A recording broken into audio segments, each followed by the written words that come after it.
አንድ ጊዜ ትሰጡኛላችሁ? በእናትህን አንዴ በጣም ብዙ ለአንድ ሳምንት ሙሉ ይህንን ጉዳይ ስንሰማ ቆይተናል። የገጠር ልጅ ቪዲዮ እንዲያበራ ፈልጋለሁ። ቪዲዮ አብራ። ከዛ የያዝከውን ስልክ ወደ ስክሪን አምጥተህ እንደዚህ ያዝ። አቡፋኖ ደውልበት። አሁን ስልኩን ወደዚህ ስክሪኑ ወደዚህ አዞሮ አቡፋኖ ደውል። የልጅቷ ስልክ ላይ ስልኳ ይጠራል። ባይዘዌ እንትን ላይ የገጠር ልጅ ላይ ሹፉ ጉድ። በነገራችን ላይ ጥሪው የከሻፍ ጥሪ ነው። እስካሁን የሰማነው ነው እኮ የያዘችው ስም ከሻፍ ነው እኮ ዝላን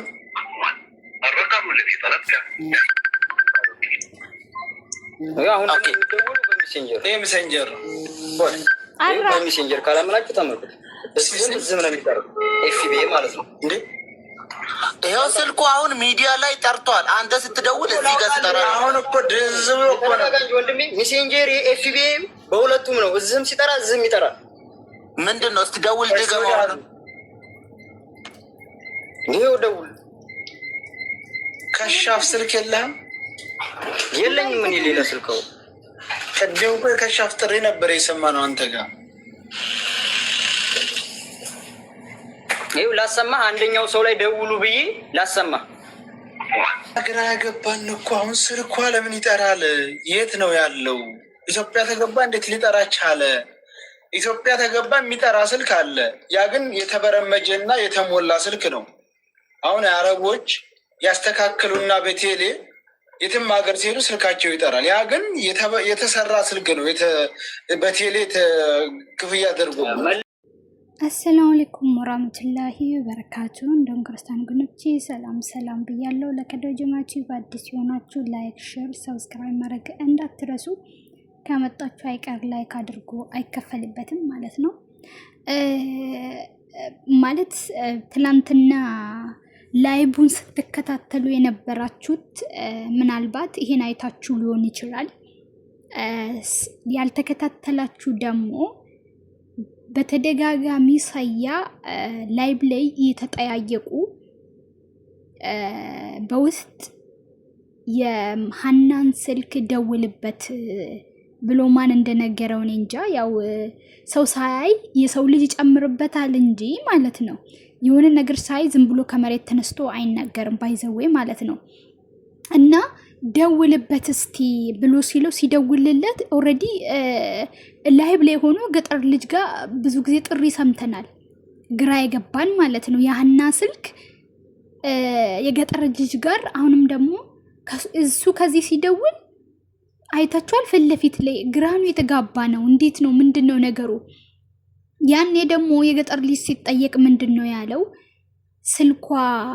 ስልኳሳ፣ ልብሷሳ፣ እቃዋሳ ተብሎ ሲባል ፓስፖርታንና ስልኳን የአጎቴ ልጅ ኢትዮጵያ ይዞ ገብተዋል።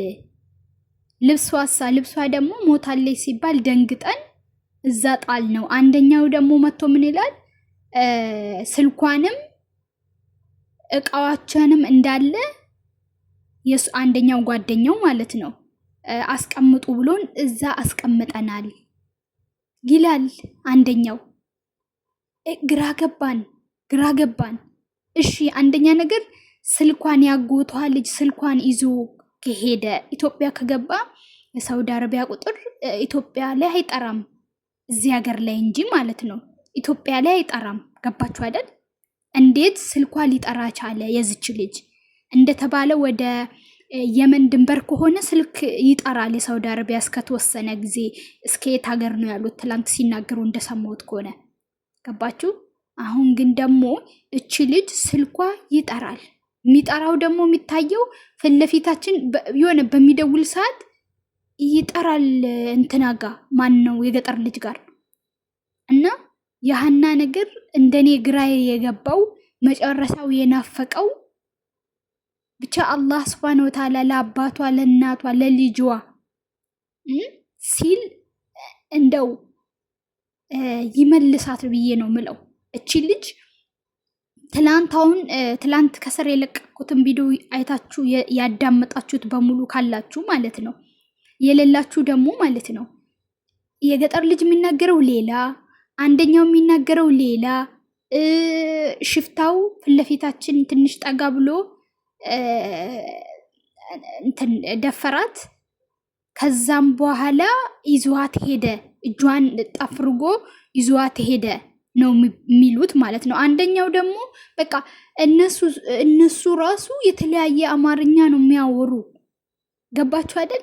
የተለያየ ነገር ነው የሚያወሩ። በቃ ግራ ግብት ይሁን፣ ለራሳችሁ ራሱ ግራ ግብት የሚላችሁ። ግማሹ ይሄ ገመዱን ከወጣች በኋላ እንትን ብላለች፣ ከኛ ጋር አድራ ነበር ይላል። ግማሹ ደግሞ እንትን እዛው በቃ ገመዱን ወጣ፣ ሽፍታው ያዛት፣ እዛ ጋር ትንኮሳ እንትን አለባት፣ ተገናኛት፣ ከዛን ይዟት ሄደ። እንደ የቱን እንመን? እኔ የምለው ማለት ነው ገጠር ልጅ ጋር የሆነ የተደበቀ እውነት አለ፣ ግን መናገር ማይፈልገው። ገባችሁ? ከዚህም በፊት ሰው ከሶሻል ሚዲያው ላይ ፈርቶ ከሶሻል ሚዲያ ላይ ኦልሬዲ ጠፍቶ ነበረ። አሁን ነው ተመልሶ የመጣው። ተመልሶ ሲመጣ ደግሞ በቃ ምንም እንዳልተፈጠረ ነገር፣ በቃ ምንም እንትን እንዳላለ ነገር ተማክቶ እንትን እያለ ነው። ልክ በቃ ተመክሮ ምን ያመጣሉ? ዝም ብሎ ላይብ ላይ ቁጭ ብሎ እየለፈለፉ ነው፣ ምንም አያመጡም እና ተብሎ ይመስል ነገር ትናንት በጣም ሲንጠጣ ነበረ። ምንም አታመጡም፣ እኔ ያየሁትን ነው የምናገረው፣ ያላየሁትን አልናገርም። አንደኛ ነገር ሌሎቹ ጓደኞቹ ምን ይላሉ? የገጠር ልጅ ነው ሞታለች እና ኑ ቪዲዮ እንስራ ብሎ ያለን እሱ ነው እንጂ እኛ መሞቷን በአይናችን አላየንም። ገባችሁ? የእሷን መሞት እኛ በአይናችን አላየንም። የእሷን መሞት እንግዲህ በአይናችሁ ካላያችሁ ይሄ ራሱ ወንጀል ነው። አንድ ሰው ዝም ብሎ ተነስቶ ቪዲዮ አይሰራም። አንድ ነገር ላይ ግማሽ ሚሊዮን ብቻ ስላለኝ ማንም ይሰማኛል፣ ማንም እንትን ይለኛል ምናምን ብሎ ብዙ ሰዎች አሁን በእንደዚህ አይነት ነገር ነው እየተበሉ ያሉት። ገባችሁ አይደለም? ሳያጣሩ፣ እውነተኛ መረጃ ሳያጣሩ የሆነ ነገር ውስጥ ይገባሉ። አይታችኋል። አሁን እነ ሰራዊት ፍቅሬ፣ እነ ይገረም ደጀኔ፣ እነ አርቲስት ብዙ ናቸው። መንሱር ማነው ይሄ አንጋፋው አርቲስት፣ በጣም ብዙ ናቸው የታሰሩት አይደል? ይሄ ምንድን ነው? ማስታወቂያ ሰርቶ። ገባችሁ? ማስታወቂያ ዝም ብሎ ይሄ ልጅ አሁን መስራት ቀልድ እንዳይመስላችሁ። ይሄ ልጅ አሁን በባህር ማስታወቂያ ሊሰራ ነው። ለሱ ራሱ የተደረገለት እንክብካቤ የተለየ ነው። ለምን? ማስታወቂያ እንዲሰራላቸው ነዋ።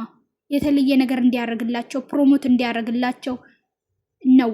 ይሄ ልጅ ደግሞ እነሱ በነፃ እስከወሰዱት ድረስ ያኛው አንደኛው እንደተናገረ ከሱ ጋር የነበረ እሱን እንደውም ጨርሶ ካደ። እንደዚህ ብሎ ሲናገር እዚህ ጋር ነው የተገናኘ ነው ብሎ ሲናገር ካደው። መናገር አይፈልግም። ገባችሁ አይደለም? ለዚህ ከባድ ነው።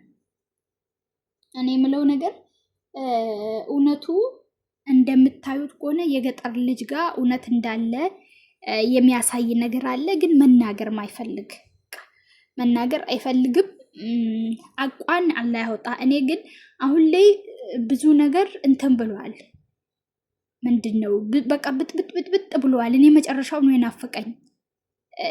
ማለት እንዴት ነው ካልደፈረሰ አይጠራም እንደሚባለው ደፍርሰዋል። እኔ መጨረሻው የዚችን ልጅ እንደዚሁ በቃ ወሬ እንደ ወሬ ተወርቶ ይቀራል ይሁን መጨረሻው ደግሞ እልባት ያገኝ ይሁን አይዶን ነው። እኔ አላቅም መጨረሻው ምን እንደሚሆን ማለት ነው። ግን አላህ ለእናት ለአባቷ ሲባል ወላሂ ላዚም አስክሬን አይታችሁ መቅበር በቃ የሆነን ሰው ስትቀብሩት እረፍት ታገኛላችሁ። ወይ ሞታል ሞተች አይባል ብሎ አይለቀስ፣ ወይ ደግሞ ያለችበት ታውቆ እንደዚያ አይባል።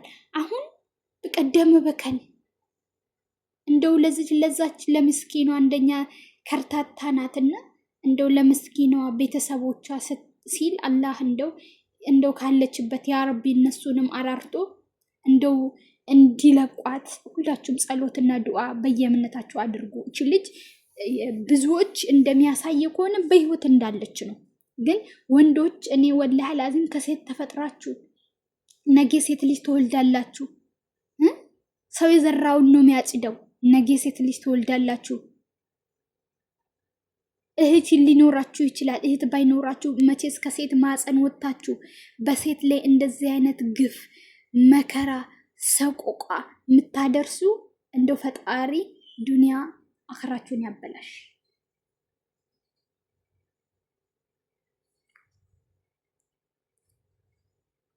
ታሳዝናላችሁ። እውነት እንደው በቤታችሁ ይግባ፣ በቤታችሁ ይግባ። በራሳችሁ ላይ እዩት። የሰው ልጅ መቼም የሆነ ነገር በራሱ ካልደረሰበት እንጂ የሰው ቁስሉ አይገባውም አይደለም። እናንተም በራሳችሁ እዩት። በገዛ ቤታችሁ ይግባ እንደዚህ አይነት